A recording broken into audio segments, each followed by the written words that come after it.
नमस्कार, मैं जयकृति योगी आप सभी दर्शकों का अन्नदाता कार्यक्रम में स्वागत करती हूं। कम समय और कम पैसों में ज्यादा कमाई का सपना हर किसी का होता है, मगर प्रदेश में किसानों की बात करें तो पहली नजर में ऐसा मुश्किल ही नजर आता है। ऐसे में जरूरी यह है कि ऐसी फसल पर ध्यान दिया जाए जिसमें खर्च कम हो और लंबे समय तक के लिए कमाई होती रहे। अनार की बागवानी भी एक ऐसी ही खेती है। अनार की खेती से लाखों तक की कमाई की जा सकती है और दिलचस्प बात यह है कि इसके लिए ज्यादा खर्च भी नहीं करना पड़ता। तो अगर आप भी अनार की खेती करने की सोच रहे हैं तो किन किन बातों पर विशेष ध्यान दें, चलिए जानते हैं। साथियों, अनार की खेती तो मुख्य रूप से जो हमारा महाराष्ट्र का क्षेत्र है वहाँ पे अनार की खेती बहुत अच्छी होती है और वहाँ पर ही मुख्य उत्पादन होता है। वैसे भारत में अगर आम, अमरूद और केला के बाद अगर बात की जाए तो अनार की खेती बहुत अच्छे पैमाने पर होती है और बहुत ही अच्छा उत्पादन भी हमारे किसान भाई लेते हैं। साथियों, अनार की खेती के संबंध में कुछ मुख्य चीज़ें यह है कि अनार के जो पौधे होते हैं ये मुख्य रूप से इसके जो वृद्धि के तरीके हैं, ये दो तरीके से इसको पौधे तैयार किए जा सकते हैं। अनार के कलमी पौध और अनार के बीजू पौध। तो अनार के बीजू पौध तो उनके बीज से तैयार होते हैं, लेकिन जो इसके कलम के पौधे तैयार किए जाते हैं तो वहाँ पर मुख्य रूप से इसकी जो अच्छी प्रजाति के हैं उनकी कटिंग तैयार की जाती है। कटिंग का जो है इनको दिसंबर से लेकर जनवरी फरवरी तक इसकी कटिंग काट के लगाई जाती है और उससे जो पौधे तैयार होते हैं उसका रोपण करते हैं। तो उसमें फलत जल्दी आती है और अच्छी प्रजाति, मतलब जिस प्रजाति की कटिंग रहती है उसका पौधा उस प्रजाति का तैयार होता है, उसी तरह की फलत उसमें होती है। बीजू पौधे में उसके फलत में परिवर्तन हो सकता है। तो इसलिए अनार का जब आपको बागवानी करनी है तो ये ज़रूर आप ध्यान दें कि उसके जो कटिंग से तैयार पौधे हैं उसकी ही खेती उसमें की जाए। प्रजाति की जहाँ तक बात है तो महाराष्ट्र में तो बहुत तरह की प्रजातियाँ उसमें लगाई जाती हैं। वहाँ पर कंधारी अनार है, भगवा है, रूबी है, सिलेक्शन 1 है, CO1 है, ये प्रजातियाँ वहाँ पर अनार की खेती होती है।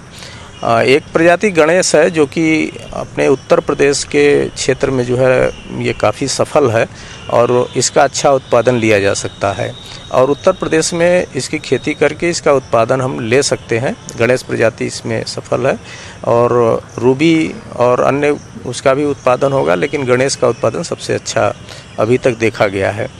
तो जिन किसान भाइयों को इसका रोपण करना है, इसकी खेती करनी है, तो इसको जो लगाने का समय है इसको हम अगस्त सितंबर में भी लगा सकते हैं और इसका रोपण हम फरवरी में भी कर सकते हैं। तो ये दोनों समय इसके रोपण के लिए उपयुक्त हैं। और यहाँ पर एक विशेष चीज़ ये ध्यान देने की है कि जब हमको इसका रोपण करना है तो इसके गड्ढे की तैयारी हमको पहले से कर लेना है। अगर हमको अगस्त में रुपाई करना है तो मई जून में ही इसके गड्ढे खुदाई करके और इसको 2 फीट गहरा गड्ढा और 2 फीट गोलाई में गड्ढा खुदाई करके और इसकी मिट्टी को जो है बाहर फैला देंगे। धूप अच्छी तरह से लग जाएगी और उसके बाद इसमें आधा गोबर की खाद सड़ी हुई या कंपोस्ट की खाद सड़ी हुई और करीब कम से कम 250 ग्राम से लेकर 500 ग्राम तक नीम खली अथवा कोई कीटनाशक पाउडर ज़रूर इसमें डाल दें। तो इस तरीके से जो है ये इसमें जो रोपण हम करेंगे तो उसमें कोई कीड़े मकोड़े का भय नहीं रहेगा। किसान भाइयों, अनार के पौधों को आप किसी विश्वसनीय व प्रामाणिक संस्था में से ही खरीदें और पौधों को ले जाते समय यह ध्यान रखें कि उसकी पिंडी टूटने ना पाए। इस तरह सावधानी पूर्वक ले जाकर आप पौधों की रोपाई करें। दूरी की जो बात है, अपने प्रदेश के जिन किसानों ने गन्ने की फसल लगा रखी है उनकी फसल पर इस समय कई प्रकार के रोगों का प्रकोप हो सकता है। तो गन्ने की फसल में लगने वाले रोगों को कैसे पहचानें और उनका नियंत्रण कैसे करें, आइए जानते हैं मुख्य महाप्रबंधक विनोद कुमार यादव से। इनमें खास तौर पर रेड रॉट, जिसे हम लाल सड़न रोग के नाम से जानते हैं, यह प्रायः उन खेतों में जहां पर जल भराव की स्थिति रहती है वहां पर दिखाई देता है। इसके जो गन्ने हैं अगर आप देखेंगे तो नीचे से इसकी पत्तियां पीली पड़ जाती है और जिससे जब इसके गन्ने को फाड़ करके देखते हैं तो सिरके नुमा इससे बदबू महसूस होती है। ऐसे क्लम्प जहां पर दिखाई दे उखाड़ करके और उसको जला देना चाहिए और वहां पर ब्लीचिंग पाउडर का बुरकाव करना चाहिए। दूसरा जो बीमारी जो देखने को मिलती है वो मिलती है आपका स्मट। स्मट के केसेज में एक गन्ने की जो ऊपरी जो शिरा है वो चोटीनुमा बन जाती है और उसमें बहुत ही काले काले स्पोर्स दिखाई देते हैं। और इस स्पोर्स अगर जब हवा के द्वारा जब इनका ट्रांसमिशन होता है, जैसे एक पौधे से उड़ करके दूसरे पौधे पर जाते हैं और इस प्रकार इनका फैलाव होता है इस बीमारी का। ऐसी स्थिति में जहां पर भी एक कोड़ेनुमा पौधे दिखाई दें उनको एक कपड़े से ढक लेना चाहिए। ढक करके उसका इस बात का ध्यान रखना चाहिए कि उसका जो स्पोर्स है वो दूसरे पौधे पर न जाने पावे, क्योंकि ये एक फंगल डिजीज है और जब इसका स्पोर किसी दूसरे पौधे पर जब जाता है तो उसको भी प्रभावित करता है। और इसको इस प्रकार के प्रभावित पौधों को काट करके और उसे जला देना चाहिए। और किसी भी खेत में बार बार जा करके इसका निरीक्षण करते रहना चाहिए कि अगर जहां पर भी कहीं पर इस प्रकार के पौधे प्रभावित पौधे दिखाई दे रहे हों तो वहां पर इस तरीके का उनका उपचार करना चाहिए। तीसरा जो सबसे जो प्रभावित जो पौधे होते हैं वो आपका विल्ट होता है। विल्ट के केसेज में भी बेसिकली जो अधिकांशतः जो सिम्टम्स हैं वो सारे सिम्टम रेड रॉट से ही मिलता जुलता है, लेकिन दोनों में जो डिफरेंस है वो ये है कि विल्ट के केसेज में जब गन्ने को जब फाड़ करके देखते हैं तो गन्ना बिल्कुल एकदम अंदर से खोखला दिखाई देता है, जबकि रेड रॉट के केसेज में लाल धारी नुमा रहता है और उसमें से हल्की सिरके नुमा जो है बदबू महसूस होती है, जबकि विल्ट के केसेज में ऐसा नहीं होता है। विल्ट के केसेज में भी गन्ने प्रभावित पौधे को उखाड़ करके जला देना चाहिए, नष्ट कर देना चाहिए। और खास तौर पर जो बीमारी है इसका कोई अभी विशेष उपचार इस महीने में देखने को नहीं मिलता है, इसलिए बीमारी से प्रभावित पौधों को नष्ट करना ही किसान के हित में लाभदायक होता है। गन्ना में एक और रोग देखा जा रहा है जिसे पोका बोइंग के नाम से जाना जाता है। ये रोग जुलाई से सितंबर तक फसल में बना रहता है। इस रोग के आने पर पत्तियां चौड़ी और पत्तियों के नीचे सफेद धब्बे दिखाई देते हैं। पत्तियों में सिकुड़न होने लगती है और अंत में गन्ना ठूठ हो जाता है। ऐसे लक्षण अगर दिखाई दे तो किसान भाई अपनी फसल में कार्बेंडाजिम 1 ग्राम प्रति लीटर पानी की दर से घोलकर 10 दिन के अंतर पर 2 बार छिड़काव करें। किसान भाइयों, गन्ना की खड़ी फसल में रोग आने पर नियंत्रण मुश्किल से होता है, इसलिए बुआई के समय ही मृदा और बीज उपचार कर लें। अगर ऐसा कर लेते हैं तो गन्ना में रोगों के आने की संभावना बहुत कम हो जाएगी। मृदा उपचार के लिए अकुश दवा या ट्राइकोडर्मा की 3 से 4 किलोग्राम मात्रा 1.5 से 2 कुंतल गोबर की खाद में मिलाकर 7 से 10 दिनों तक बोरे ढक कर रखें और सुबह शाम पानी देते रहें। उसके बाद इसका प्रयोग खेत की तैयारी के समय करें। अगर आप मृदा उपचार के लिए रसायनों का प्रयोग करना चाहते हैं तो 15 किलोग्राम बोरेक्स का प्रयोग प्रति हेक्टेयर की दर से करें। इसके अलावा बुआई से पहले गन्ने के टुकड़ों का उपचार भी अवश्य करें। इसके लिए कार्बेंडाजिम की 1 ग्राम मात्रा प्रति लीटर पानी के हिसाब से घोलकर 10 मिनट तक घोल में टुकड़ों को डुबोने के बाद बुआई करें। इन प्रबंधनों को तो आप अपनाएं ही, इसके अलावा किस्मों के चुनाव में भी सावधानी रखें। CO 238 किस्म के गन्ने की खेती प्रदेश में अधिक क्षेत्रफल पर की जा रही है, जिसमें रोग अधिक आते हैं, फिर भी किसानों को इससे अधिक उपज मिलती है। इसलिए किसान भाइयों, इसकी खेती छोड़िए मत, बल्कि इसके साथ साथ कोशा 08272 की भी खेती करें। ये किस्म उत्तर प्रदेश गन्ना शोध परिषद द्वारा विकसित की गई है, जो कि रोग रोधी किस्म है। अगर 0238 के साथ इस किस्म की बुआई करते हैं तो आपके क्षेत्र पर रोगों के आने की संभावना काफी कम हो जाएगी। दूसरा जो देखने को मिलता है वह ग्रासी सूट डिजीज। ग्रासी सूट डिजीज को एल्बिनो डिजीज के नाम से भी जानते हैं। इसमें खासतौर पर जो गन्ने का जो पौधा है उसकी बढ़वार रुक जाती है और झाड़ी नुमा पौधे दिखाई देते हैं, जिसमें क्लोरोफिल का मात्रा काफी कम हो जाती है। और इस प्रकार के से प्रभावित पौधे, ये एक बेसिकली प्लाज्मा लाइक डिजीज होती है जो प्लाज्मा के द्वारा जो है फैलती है। और इस प्रकार के प्रभावित पौधे को भी पूरे कलम से उखाड़ करके इसको नष्ट कर देना चाहिए और वहां पर भी ब्लीचिंग पाउडर का बुरकाव करना चाहिए।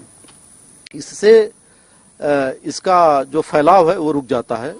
यह रोग जब फसल में आ जाता है तो इसे फैलाने का कार्य रस चूसक कीट करते हैं, अतः रोगी पौधे को उखाड़ने के बाद किसी कीटनाशी का भी फसल पर छिड़काव कर दें। गाजर घास किसानों के लिए सिर दर्द बन गई है। इससे फसलों के साथ पशुओं और खुद किसानों को काफी नुकसान हो रहा है। ये खरपतवारों में सबसे विनाशकारी है, जो कि बड़ी तेजी से फैल रहा है। ऐसे में इसका समेकित नियंत्रण करना ही एकमात्र उपाय है, जिसके बारे में बता रहे हैं कृषि वैज्ञानिक डॉक्टर सरदार मल यादव। मैं आज आपको जो अपने क्षेत्र में सबसे विनाशकारी जो खरपतवार हो रहा है उसके बारे में बताना चाहूँगा, जिसका नाम गाजर घास है। इसको गाजर घास भी कहते हैं, दूसरा इसका नाम चटक चांदनी, और दूसरी तीसरी विशेष रूप से इसको कांग्रेस घास के नाम से भी जाना जाता है। इसका वैज्ञानिक नाम पार्थेनियम हिस्टोफोरोसिस है। ये एस्टेरेसी फैमिली के अंदर आता है। ये इतना घातक होता है कि ये बहुत ही तीव्र गति से अपना प्रसारण करता है, एक जगह से दूसरी जगह तक भी इसके बीज भी चले जाते हैं। ये इतनी तीव्र गति से इसे नमी या किसी भी प्रकार का इसके बीज जहाँ भी गिर जाते हैं वहाँ तुरंत ही इसका फैलाव हो जाता है। इसकी तीव्र गति के साथ साथ ये पशुओं, मानव एवं पेड़ पौधों के लिए भी बहुत घातक हो रहा है। किसान भाइयों, अपने देश में हानिकारक खरपतवार गाजर घास के कारण फसल उत्पादन में भारी गिरावट के साथ साथ इसकी उपस्थिति के कारण मनुष्य तथा पशुओं में कई तरह की बीमारियां फैलती हैं। इसलिए जरूरी है कि ऐसे हानिकारक खरपतवार को हमेशा के लिए खत्म किया जाए। तो आइए जानते हैं गाजर घास के संबंध में। ये पौधों के साथ साथ मानव एवं पशुओं के लिए भी काफ़ी घातक हो रहा है। ये एक शाकीय पौधा होता है जिसके अंदर आप देख रहे हो इसके फूलों का कलर सफ़ेद होता है। फूलों के परागण के टाइम में जिसमें पराग निकलते हैं, इसकी पत्तियों का कलर अपने गाजर, जो खेत के अंदर गाजर बोई जाती है उसी की तरह का इसकी पत्तियां हैं। पत्तियां होने के नाते एवं उसी की तरह पेड़ होने के कारण इसका नाम गाजर घास रखा गया है। जहाँ तक इसके बीज की बात की जाए तो इसका जो बीज होता है वाइट कलर का होता है। ये जहाँ भी नमी वगैरह जहाँ भी मिलेगी वहाँ तुरंत ही इतना फास्ट स्प्रेड हो जाता है। ये अपना जीवन काल 3 से 4 महीने में करता रहता है और पूरे वर्ष पर्यंत चलता रहता है। ये मनुष्य के लिए चर्म रोग, अस्थमा, काफ़ी बीमारियों इससे फैलती हैं।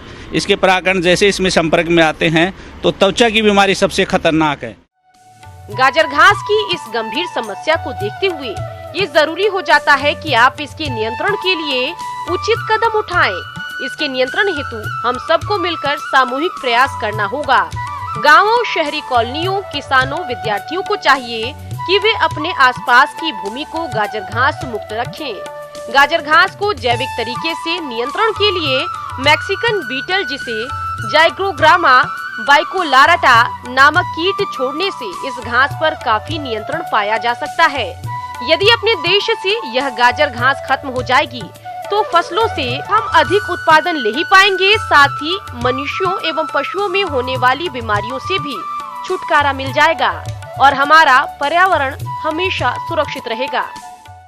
अगर इसका नियंत्रण किया जाए तो इसको जैविक, रासायनिक एवं मानव ह्यूमन जिसे अपने हाथ से उखाड़ करके भी इसको किया जा सकता है।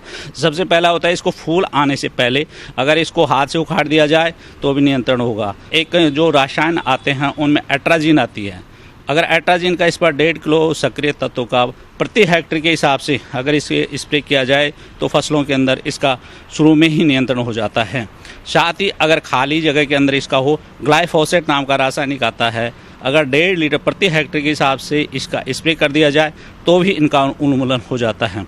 भारत सरकार इसके उन्मूलन के लिए काफ़ी प्रयासरत है। हर साल इसके उन्मूलन के लिए गाजर घास उन्मूलन सप्ताह भी मनाया जाता है। सभी अगर इसमें सक्रिय रूप से भाग लें, अपने खेत खलियान, रोड या जहाँ भी हो गाजर घास उन्मूलन का सहयोग करें। अतः सभी से निवेदन है कि इसको सामूहिक रूप से जहाँ भी देखे, जिस प्रकार से देखे, जिस प्रकार से सहयोग कर सके इसको हटाना चाहिए और शुरू में इसको उखाड़ के फेंक दें तो पशुओं के साथ साथ मानव बीमारियां एवं पैदावार में भी काफ़ी हो जाती है, वृद्धि होने के आसार हैं।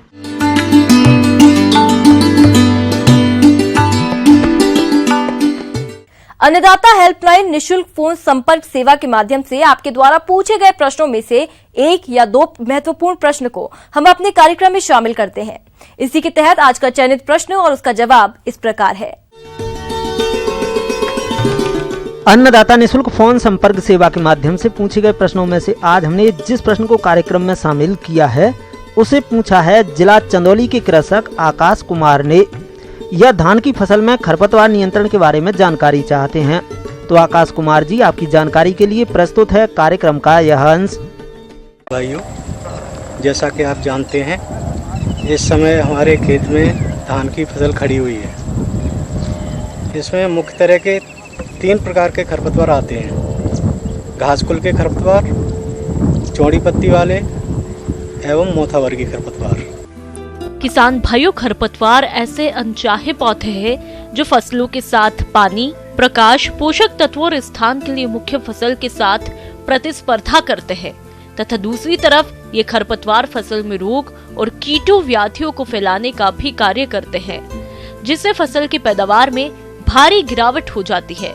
इसके अलावा इन खरपतवारों के बीज फसलों की उपज की गुणवत्ता को भी खराब कर देते हैं। तो सबसे पहले इनके नियंत्रण के लिए क्या करना चाहिए? सबसे पहले हमको जैसे धान की सीधी बुआई करनी है तो उसके लिए बुआई के 2-3 दिन के अंदर पेंडिमेथ्रिन नाम की दवा आती है, इसका 3.5 लीटर मात्रा बुआई के 3 दिन के अंदर 1000 लीटर पानी प्रति हेक्टेयर की दर से छिड़काव कर दें तो कम से कम घास कुल के खरपतवारों को हम रोकथाम कर सकते हैं। यदि शुरू में हमने दवा का स्प्रे नहीं कर पाया है तो उसके लिए हम पोस्ट इमरजेंसी वाली दवाओं का इस्तेमाल कर सकते हैं।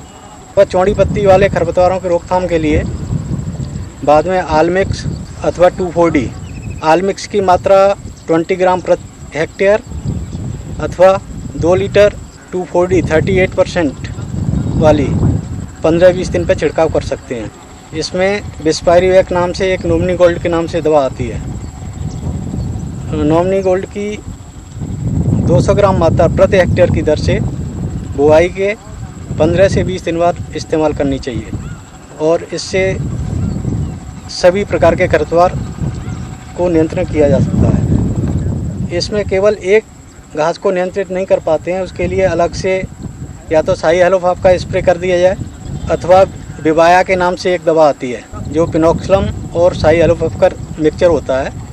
इसकी 1 लीटर मात्रा प्रति हेक्टेयर की दर से 15 से 20 दिन पे छिड़काव कर देना चाहिए। आइए अब एक नजर डालते हैं राज्य के कुछ चुनी हुई मंडियों के प्रमुख फसलों के बाजार भाव पर।